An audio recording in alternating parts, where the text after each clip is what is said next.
Good evening, my name is Kacper Paradowski and you're watching Poland Daily News. Official celebrations of the 101st anniversary of the Greater Poland Uprising took place today in Poznań. The fighting broke out on December 27, 1918, following the visit of Ignacy Jan Paderewski, who motivated his fellow countrymen to rise up to the German occupying forces. The main celebrations took place by the statue commemorating the insurgents.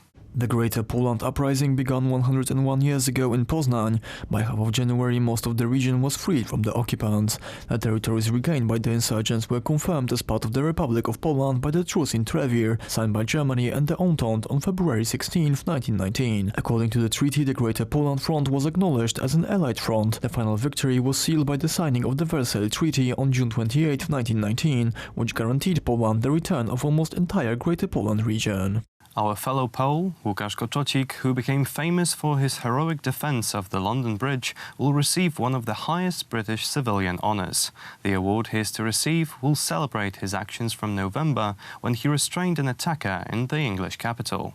The 38-year-old Pole is to receive one of the highest civilian awards in Great Britain, the George's Cross or the Queen's Medal for Courage. In addition to Łukasz K., other people who participated in the fight against the 28-year-old terrorist Usman Khan will also be decorated. The ceremony is scheduled for 2020. Back in November in London, Usman Khan attacked people gathered in the Fishmongers Hall building, where a seminar on the reintegration of criminals into the society took place. Before he was shot by the police, the assailant killed 2 people, a man and a woman, and wounded another 3. The Islamic extremist also threatened to detonate explosives. The matter of mass killings of wild boars is being decided due to the spread of African swine fever, which is threatening the population of pigs in Poland. The Parliamentary Committee on Agriculture debated this matter last week.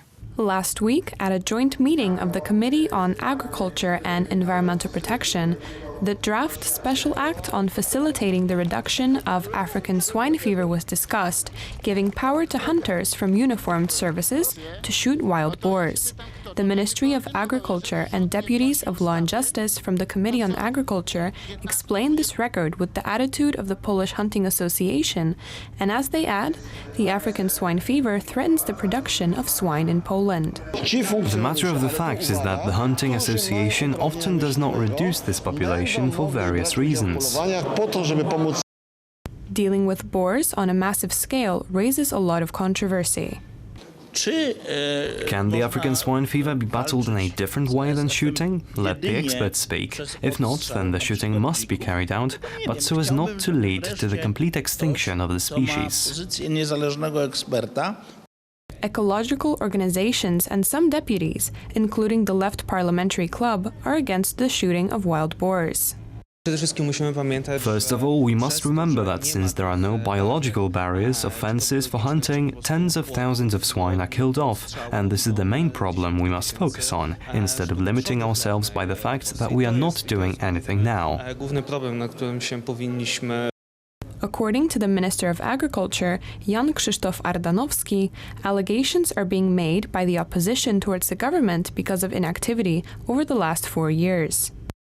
I would like to point out that in 2014 the opposition were not taking the same steps we are now and preferred to push the problem away. We are doing what we can in this matter. We have secluded the illness, which cannot be said about our predecessors. In the EU, we are an example of a country that was able to maintain the level of ASF. The accusations of helplessness are merely political theatre. The Ministry of Agriculture ensures that even with a large reduction in the population of boars, it grows so fast that there is no risk of the extinction of boars. The Special Act will require changes to the acts on forest, construction law, hunting law, the law on arms and ammunition, as well as crisis management. Hunters from across Kazakhstan gathered in the Almaty region in the east of the country for the annual National Falconry Competition this month. The event brings together the country's best falconers who show off their handling skills and their birds' hunting prowess. The ancient Kazakh tradition, which some say is over 3,000 years old, used to be a lifeline for Kazakhs as it used to feed entire families. Это, наверное, в крови как бы. It's probably in our blood. My great-grandfather, my great-great-grandfather did falconry. He was a multifaceted person. He was a famous singer throughout the whole steppe, you could say. He was a falconer at the same time.